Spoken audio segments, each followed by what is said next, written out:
अपने आप को देखिए और बताइए कि आपने आज क्या पहना है। क्या आपने एक शर्ट पहनी है या फ्रॉक या फिर कोई कुर्ता? अब अपने आसपास देखिए, अपने शिक्षकों को और अपने दोस्तों को। क्या उन्होंने भी समान कपड़े पहने हैं? और क्या उनके कपड़े समान पदार्थ से मिलकर बने हैं? हम जो वस्त्र पहनते हैं वो अलग अलग कपड़ों से बने होते हैं और हर एक कपड़े का अपना अलग उद्देश्य होता है। ठंड के मौसम में हम गर्म ऊनी कपड़े पहनते हैं ताकि हम ठंड से बचे रहें, जैसे स्वेटर या फिर टोपी। वहीं गर्मी के मौसम में हम चाहते हैं कि हम हवादार और खुले हुए कपड़े पहने। इस वीडियो में हम इसी बारे में बात करेंगे कि हमारे कपड़े किस पदार्थ से बने होते हैं और हमें ये पदार्थ कहाँ से प्राप्त होता है। तो क्या आपने कभी सोचा है कि कपड़े बनाने के लिए कौन से पदार्थ का उपयोग किया जाता है? आपकी स्कूल की यूनिफॉर्म, कोई साड़ी या स्वेटर, क्या ये सभी समान पदार्थ से मिलकर बने होते हैं? चलिए एक आसान सा प्रयोग करते हैं। कुछ अलग अलग प्रकार के कपड़े लीजिए और उसमें से एक एक धागा ले लीजिए। जैसे किसी ऊनी कपड़े से एक धागा ले लीजिए, एक सूती शर्ट में से धागा ले लीजिए, और कोई भी अगर दूसरा कपड़ा आपके पास है तो उसमें से भी एक धागा ले लीजिए। और अब इनको ध्यान से देखिए, क्या ये सभी एक जैसे दिखाई देते हैं? नहीं, क्योंकि अलग अलग कपड़े अलग अलग रेशों से बने होते हैं। कुछ रेशे मुलायम और हवादार होते हैं, वहीं कुछ रेशे गर्म और आरामदायक होते हैं। तो चलिए अब हम विभिन्न प्रकार के रेशों के बारे में जानते हैं। कुछ रेशे पौधों से प्राप्त होते हैं, जैसे कि कपास के रेशे। ये कपास के पौधों के मुलायम हिस्से से प्राप्त होते हैं और इसी वजह से कपास के जो कपड़े होते हैं बहुत नरम होते हैं और हवादार भी होते हैं। और इसके बाद आता है ऊन, जो हमें सर्दियों में गर्म रखता है। लेकिन ऊन जो है वो हमें भेड़ों या बकरियों से मिलता है। वहीं अगर रेशम की बात करें तो रेशम हमें मिलता है वयस्क रेशम कीट से। जी हाँ, ये बिल्कुल मुलायम सा शानदार सा कपड़ा जो है वो हमें एक कीड़े से प्राप्त होता है। लेकिन सभी रेशे हमें प्रकृति से प्राप्त नहीं होते। कुछ ऐसे रेशे भी हैं जो मनुष्य बनाते हैं, जिसमें आता है पॉलिएस्टर या नायलॉन।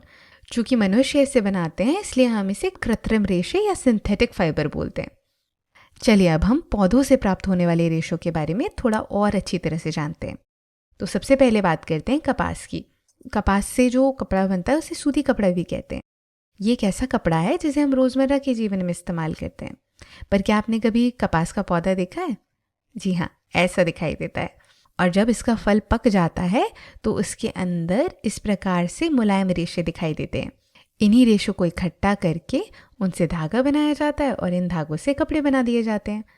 लेकिन सभी रेशे जो कपास की तरह दिखाई देते हैं वो कपास नहीं होते। सीमल एक ऐसा पेड़ होता है जिसमें कपास जैसे दिखने वाले रेशे पाए जाते हैं। लेकिन कपास को उगाना उतना आसान नहीं है जितना हमें लग रहा है, क्योंकि इसे उगाने के लिए एकदम उचित मिट्टी और सही जलवायु चाहिए होती है। और इसीलिए महाराष्ट्र और गुजरात जो है वहाँ पर बहुत अधिक मात्रा में कपास पैदा होता है। हमारे देश में कपास के प्रमुख उत्पादकों के रूप में जाने जाते हैं महाराष्ट्र और गुजरात। कपास को काटने के बाद कपास ऊटने की मशीन का इस्तेमाल किया जाता है, जिससे फलों से रेशों को अलग किया जा सके।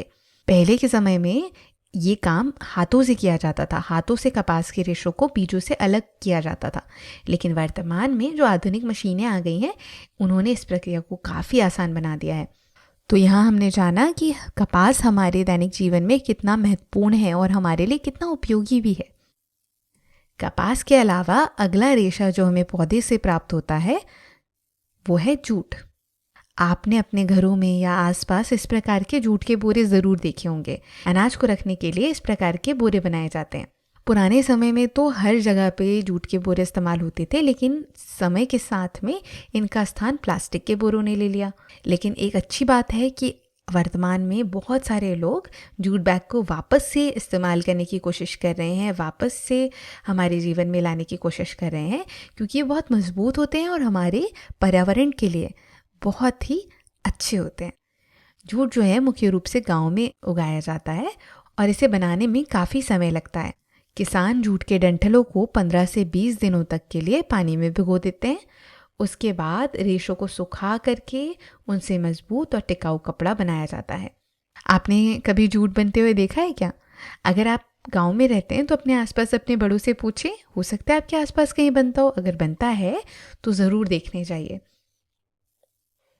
तो अब आगे बढ़ते हैं और जानते हैं पौधों से प्राप्त होने वाले एक और रेशे के बारे में, जो है नारियल का रेशा।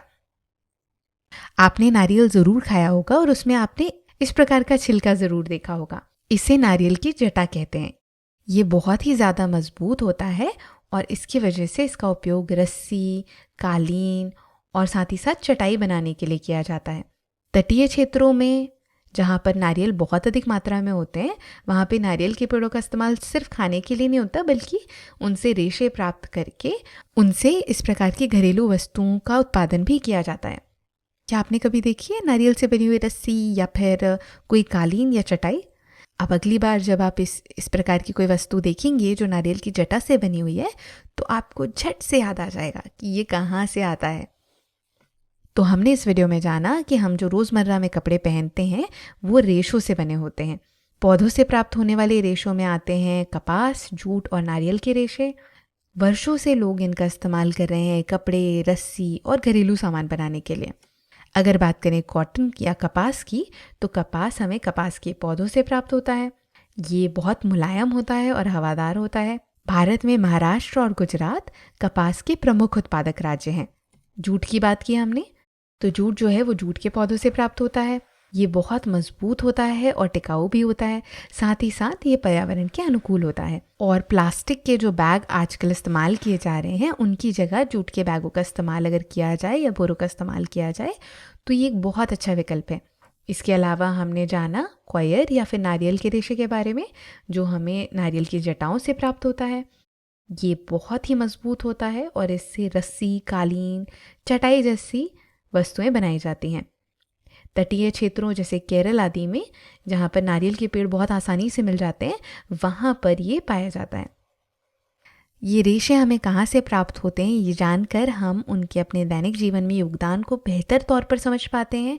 साथ ही साथ हमारे आसपास जो कृत्रिम रेशे इस्तेमाल में आ रहे हैं, उनके स्थान पर हम प्राकृतिक रेशों का अगर उपयोग करें तो हम अपने ग्रह को और अधिक स्वस्थ और अधिक हरा बना सकते हैं।